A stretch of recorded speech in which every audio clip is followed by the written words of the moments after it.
Hey guys! Hi guys! Welcome back. So today we decided to keep it simple and we're doing a Q&A.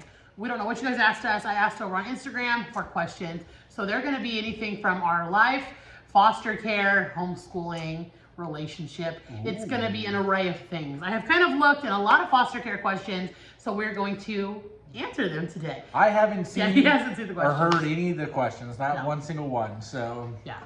here we go. You ready Let's to jump spill the into tea. it? Let's jump into it. There's no tea. Okay, number one, Country at Heart asks, why don't you foster older children? Why? We get this a lot. We get Yes. this a lot. And it's a valid question, right? Because most people are like, oh, everybody only wants to foster babies. So necessarily, that is true. Most people do want to foster babies because they're building their family. We chose to do birth order. Birth order is very important to us. Absolutely. Which means what, babe? Means that Bear's the oldest. Yes. Bear will always be the oldest. And let me rephrase this too.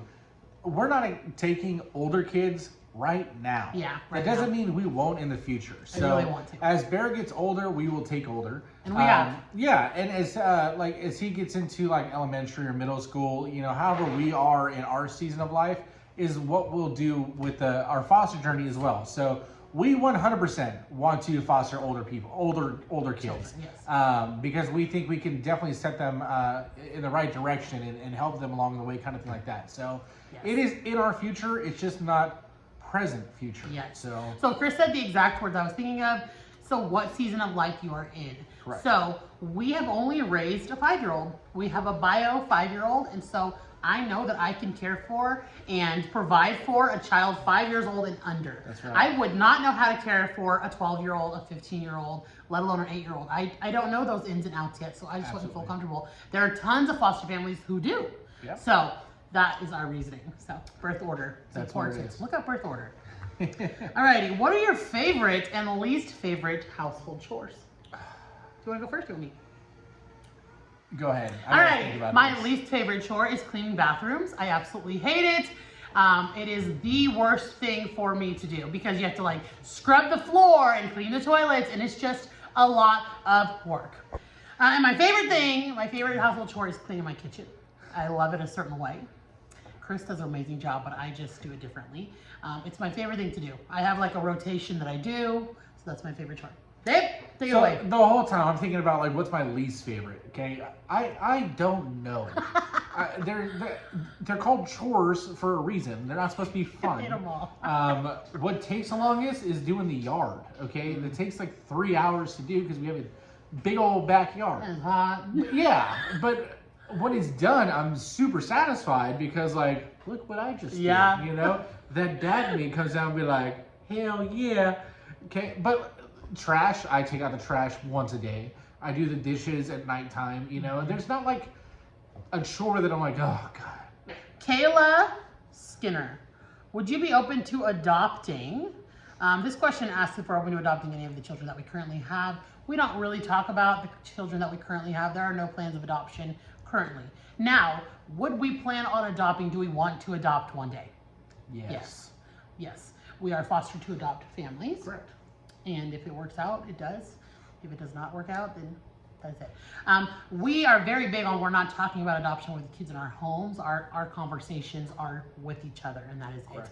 it. Because you just never know until it's done with. So, That's right. And we respect the process their family's going through. Absolutely. So thank you for your question. But yes, we do want to adopt.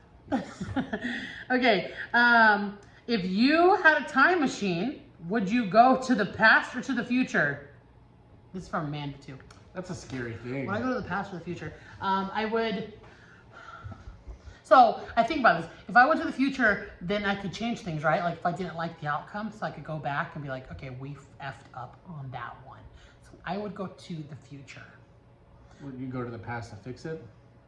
Well, you get to go to the future and come back, right? Like you get to go back. It's like time travel. Yeah, but the future you're seeing ahead of you. You can't fix what's already done in the future. But if I see it already, then I can come back and be like, yo, we messed up. Let's not do that.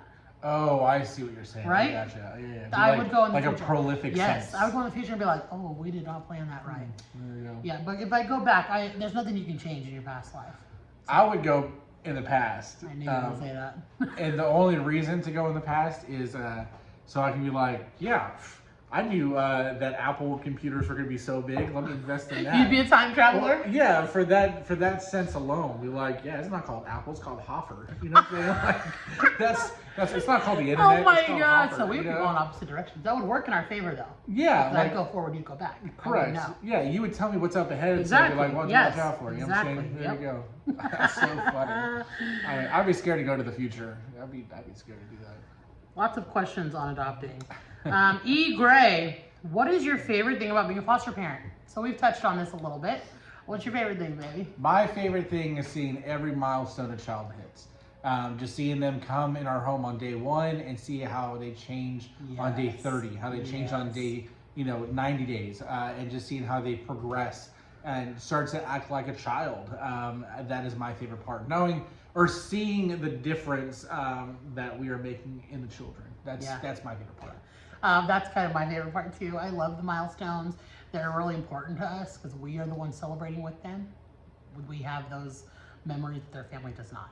So that's super important to us. Yeah. Another one of my favorite things is seeing how Bear bonds with some of the children or doesn't bond with some of them. It's just hard whether he does or he doesn't. But that's my favorite thing is seeing him be a big brother as well and understanding why they go home or whatnot. So I really like that as well. And milestones don't have to be like the first steps No. or first words, things like that. But seeing a child that doesn't eat very well start to eat. Things like that. Doesn't sleep through the night, sleep through the night. So those even small little things that we take for granted, that is a huge, that they're delayed on. Yeah, it's a huge step for the kids we care for. Yes. Okay, why did we decide to homeschool? Okay, so first and foremost, I will tell you that I decided because I was not ready to send him to school. That is a big part of it. My heart was not ready. I did not think he was mentally ready. I thought he was smart enough. I didn't think he was ready, and I thought that they would put him in a category of ADD or ADHD, which I knew he did not have. He was just a little wild 5-year-old little boy. Didn't stop moving. That was my number one reason. Number two is that I thought that I could teach him. I know I could. I did. I am currently. I just knew that kindergarten, I would be able to give him what he needed to succeed. We joined a co-op and whatnot, so it definitely worked out. And another huge reason, because we pulled him right before school started because COVID was really bad. Yeah, there was a lot of things that were still unknown and didn't know if things were going to happen or not. Yes. So we took out the unknown piece and decided to just decide for ourselves, this is what we're going to do. So we knew what the path was going to be. Yeah. I know CYNDI can teach, anything, do what she got to do. So I'm not worried about on the, will he learn aspect. It's just, sending him to school and I mean, just most of you people watching. I mean, we're in school. I was in school. CYNDI was in school. Like, that's what you do. And so homeschool was a new thing that was like, why don't we do this? And he's thrived. I mean, shoot, in my opinion, this kid is 2 grades ahead of where he should be. CYNDI might not think so, but I think so. Does he know doing really well. Yes, he does know 2nd grade really level stuff right now. Yeah, he does. And he's supposed to be just now out of kindergarten. Like, it's just crazy. So there was a lot of factors. There is. A lot of people delay their child a year, so they go in at 6. Now Bear's 6 and definitely would do wonderful in a school setting. But COVID was huge. At the time, they were saying hospitals were full for kids. We had just gotten 3 new placements. It was just a big thing. And schools were deciding either to do virtual or in school. So we're like, you know what, we're not even going to deal with that. We're just going to keep it at and home. our in school, he was like going to be in a pod, like, pretty much covered, it just wasn't right for us. Like, I'm not going to send my school for his first time ever going to school to have to be sitting in this, and like, it just didn't make sense. And he has enjoyed being home. Yeah, and the 1 year, the whole year of kindergarten, to what he is going into 1st grade, like, it's definitely, he's ready for school. He's ready to go, and he's made that. Very well.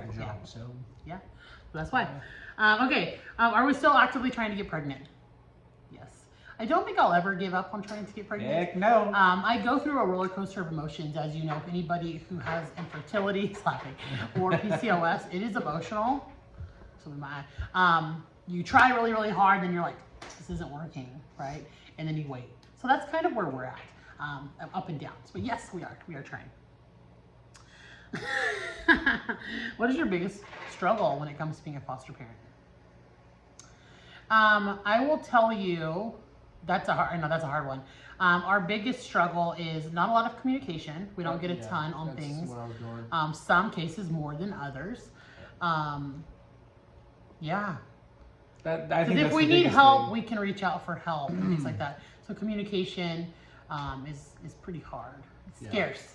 It's sparse? What's the word? Sparse. Sparse. You don't always know what direction things are going, you know, so there's a lot of, it might be said one time this way, and then the next time it's like completely opposite, then we're back to, you know, option one. So it's just, there's a lot of different things. And that's why we don't talk adoption, because literally you can change in a day. They can say adoption day 1, and then on day 90, it's like, no, they're going home. It's like, wait, what? So. Yes.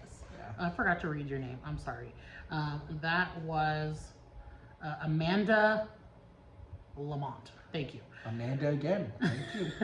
And Jennifer Amanda Nunez also. Thank you guys. I'm trying to say your names because it's important that you guys are commenting, and I appreciate it. Okay. From Haley, my girl Haley. She says, what are some relationship boundaries that you have? Do we have any? What's a boundary? It's obsession. Oh, yeah? I was going to say obsessive, but obsession. We love each other. Yeah, we do. Boundaries, though. If we need a time away, we give it to each other. More so me. Chris is so sweet to give me that time. If we need quiet time, we have that. I don't know. Do we have any boundaries? I mean, he's not allowed to go and date anybody else. I'm not? No. Well, I need to talk to you. Whatever.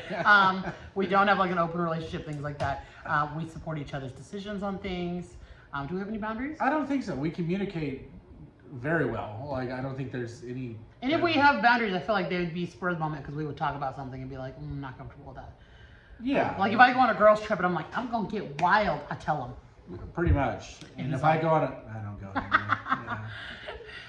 Good question. We should talk about that. We don't have no boundaries. We need some boundaries. We don't really, though. Let's go. So I guess the huge ones, we just respect each other's personalities, each other's bubble. We know when each other are not feeling it, and we just respect each other completely. That's what it is. Yeah. Yep. Thank you, Haley. How are we on time, baby? I think we got one more. Oh, snap. Okay, how do you keep your relationship healthy and juggle children? And this is from Sam. Sam? Yeah. What a great question. So how do we keep our relationship healthy? Here's number one. We put our kids to bed on time. Yes. Schedules. So by 7:30, 8 o'clock, they're all in bed. Yeah. So that way we're spending time, and we literally can't wait.